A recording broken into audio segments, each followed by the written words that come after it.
All right, we are pulling up to what might be the original card store that I went to as a kid here in Panama City, Florida.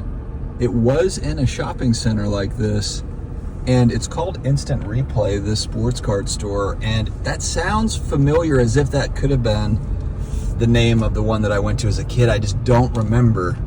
I reached out to one of my buddies who I used to go with, and I'm just waiting to hear back from him, but Instant Replay is right here, and that sounds like it could very well be the name of the place that we used to go to. I'm gonna go in and see if it sparks any memories. Friends, today we are going to take a trip down memory lane. I'm gonna show you where my card collecting journey began. Stick around.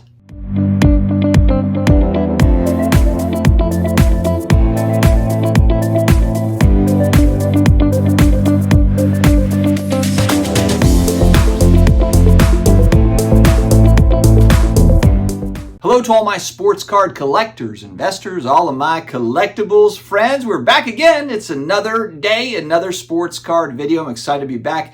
Took a day yesterday. I was traveling. I'll explain kind of what all went on there. I was traveling to my childhood town where my card collecting began. Very, very cool. Before I get started, huge thanks to today's video sponsor, COMC.com, the growing 35 million card inventory, an absolute treasure trove for collectors with a wide range of options to suit every taste and preference. The user-friendly COMC interface allows you to filter and search for cards with absolute ease, ensuring you find exactly what cards you're looking to add to your collection. Whether it's marble cards, baseball, hockey, basketball, whatever you are looking for, COMC, the OG Vault. Definitely check out my links down below to take you there. Also, I do have an announcement that I want to make, kind of a channel update or just kind of a surprise announcement. Not sure exactly how to classify it, but it will be mentioned on Off Center tomorrow night. That'll be Wednesday evening. I'll be on with Neo and Flipping Steve. I've got something to share I think will be exciting for viewers, so definitely check us out tomorrow night at 9 p.m. Eastern Time. All right, so my littlest brother, he's 20 years younger than me, is graduating, just graduated from Florida State University. My family got a place down in Port St. Joe, which is in the Panama City area, about an hour, hour and a half outside of Tallahassee, where Florida State is.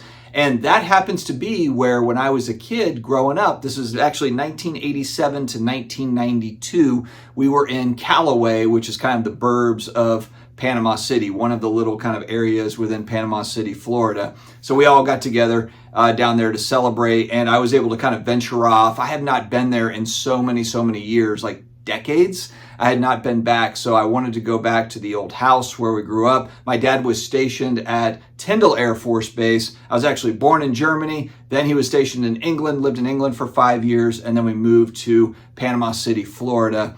And that is where 1987, a glorious time in the 80s pop culture world. If you're my age, you know exactly what I'm talking about. This is the NES is coming into full swing, Nintendo Entertainment System. You got all the great movies coming out. You've got action figures. You've got cards. It was just a very simple time in comparison to what we have today, where literally riding your bikes all day and night, just playing sports with my buddies, collecting cards. We would ride our bike up to the gas station, get a Big League Chew, and get a pack of baseball cards for $1.75. It was just very, very simple. And I think for a lot of people my age, you can relate to, this is kind of that time in life where no responsibilities and not a care in the world. My parents were divorced in 1992. And so I think I do kind of look back at that, and I think back kind of blocking out those tougher times as they were getting divorced, and really zeroing in on kind of those great things that are happy. Because maybe when I look back to my childhood, I'm not any sort of a psychologist, but maybe to block out some of those negative parts of childhood, you know, you kind of put those good times on a pedestal, so the good times were great times. And so maybe that is part of kind of what the nostalgia machine is, at least for me. I don't know if I'm explaining it right or if it even makes sense or is factual, but that's in my mind. I think that's probably part of it. I look back at the 80s, 90s as the most amazing decades ever, which I think for pop culture, definitely. But also I think too, had some tough times, you know, growing up, just like we all do, you know, just like all of us do. And this is a way to kind of deal with some of that or cope with it, you know, and card collecting is in that way similar in that we're all in control of our card collection. So there's a lot of things in life that we're not in control over. There's things that happen to us and we just have to react the best way that we can, just kind of deal with it, cope with it. Whereas when you're, let's say you're player collecting, I collect Drew Brees. I am in complete and full control of the cards I'm adding to my collection. I get to choose it. It's kind of my world. And for you all, it's probably the same sort of thing. If you're collecting whichever player or whichever set, you're driving the ship. Whereas, if you're a parent, there's a lot of things that you have concerns about. You're worried about, oh man, what's going to happen at school today? What's going to happen, if they do this or do that? There's just a lot of stresses and things that you can't control. And so maybe that's part of what makes, the hobby a draw for middle-aged guys like myself, and gals for that matter. And so I was back in my hometown. I went to the Walmart. Actually, it's not the same Walmart because it's now a super Walmart. So technically it's had a little bit of a facelift since 1988, 89. But I do have a clip. Frank, do we have the clips? We took a look at the card aisle. We've got the sports card options here at the local Walmart, where it all started for me. This is the classic, what should I get? What should I buy? You see the pictures on Facebook groups. What should I buy? Not going to get into this stuff, but a little trip down memory lane. As well as the toy aisle, because I think it's always so fascinating that there are still, edition number 37 Ninja Turtle figures. And 30 years later, still Ninja Turtle figures in the toy aisle. This always amazes me. And it's Marvel and it's Ninja Turtles. Literally version 57 of what the first series that came out in 1988, I believe it was. That are there in the toy aisle, however many years later, 30 years later, longer. It's incredible to me. 35 years later, you still have Ninja Turtle figures. In 1988, they came out with the first editions. I still have some in box that I bought in here recently, just because I think that they're pop culture significant, and of course they're significant to me because I just think back to Toys R Us and Kmart, and whether it's He-Man or Teenage Mutant Ninja Turtles or G.I. Joe or whatever it was. Just kind of interesting to see that is still there, at Walmart, that's still carried on. I'm sure back in the 80s when parents were like, Ninja Turtles, that's a thing. I'm sure they probably thought that was a fad. I also went down to my old street, where again, you're riding bikes and hanging out. The one thing I thought about, well, first off, it's run down a little bit since we were there. I've got a clip of that as well. The old house. Right here. Not looking so great these days. Kavanaughs used to live right here. They had a big pool, so they were the cool ones. Huge boat too, sitting right here. Used to have one. I remember chasing the ice cream truck. Oh, and we used to go down here too and go into the woods, which looks like there's more woods. That is now a house. I don't remember this giant red horse mailbox. I don't remember that.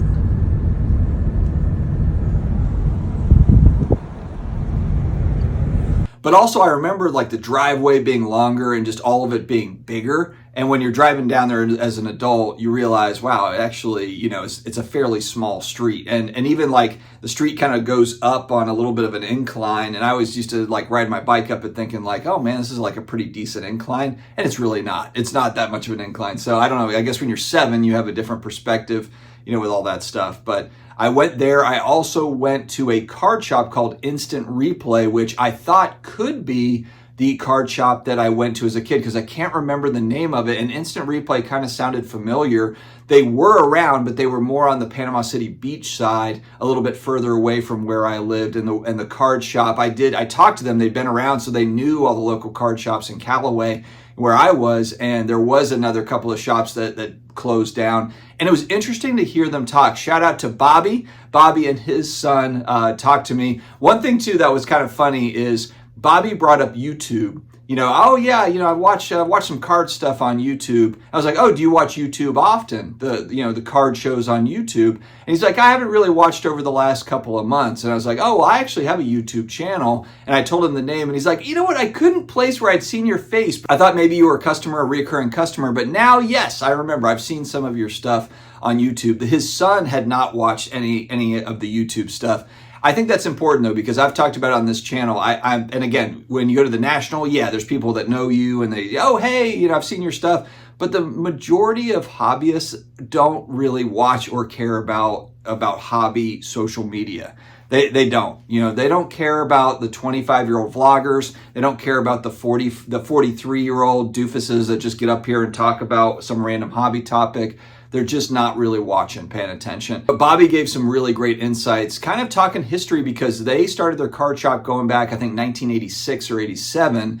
And he said they took breaks in between where they actually, they had shut down, after 1994 with the baseball strike, and everything kind of fell apart hobby-wise. But then 1998, you've got Mark McGwire, Sammy Sosa, and then they opened back up again. So they brought it back in 1998, and then they kind of closed it down in 2002 or 2003, and then they came back in 2012. So you see, like, there's been kind of these cycles. Of course, not the mega cycle we just saw over the last 3 years, thanks to stimulus money in most part, but you have seen these kind of blips where you had like 4 or 5 years where everyone's big into it and then they bounce out of it. Big into it, bounce out of it. And that'll be interesting to see as we move forward with, Fanatics owning Topps and that sort of thing. Will it maintain, or will there kind of still be these ebbs and flows? That will be really interesting to watch. But he had some really good insights, just kind of going back in time, talking about, different ways people are messing around with cards, counterfeiting and fake stuff. Sadly, he told me a story where they were broken into at a different location. They're now in a better location, and somebody stole almost $200,000 of vintage cards from him. And I was thinking, like, man, and now you're still here with a shop. Granted, they have more of a police presence nearby and that sort of thing, but I was just thinking, like, my gosh, $200,000 of vintage cards that were taken. A lot of, mantles, and I guess they were kind of sweeping through the South and then going west, going through and just hitting all these different shops. It's just amazing some of the stuff that these guys go through, when just doing what they enjoy doing. And so this was a really good visit to see family, to hang out, and to go back to my childhood street and my kind of the old digs that I had not been to in literally 20 years or so, maybe even longer than that, 20, 25 years. And it's funny how in Florida, kind of old Florida down there in the Panhandle, some things change and a lot of things stay the same. It was kind of cool because I did grow up in an older neighborhood with some of the older homes, and a lot of it still looks exactly the same. It's not, some of it's a little bit more run down than I remember it, but for the most part, there's a lot of cool landmarks down there that were still there. So really, really good times. Have you had something like this where you've gone back to your hometown where maybe you did collect cards as a kid? Because a lot of people are like me. They collected as a kid, they got out of it for a while, that they came back in. I would say if you have not done that, that's a really cool journey. Maybe it's a family vacation, or maybe something you just fly in for a weekend and go and kind of troll around, because it was, I don't know, it was just cool to walk down memory lane. You guys know I'm a nostalgia guy anyway, so it was very nostalgic for me in a variety of different ways. All right, my friends, that is all I've got today. Stay healthy, stay awesome, and don't forget to tune into Off Center tomorrow night. We've got a couple of announcements. Me in particular, I've got one that I'm excited to share. Talk to you later.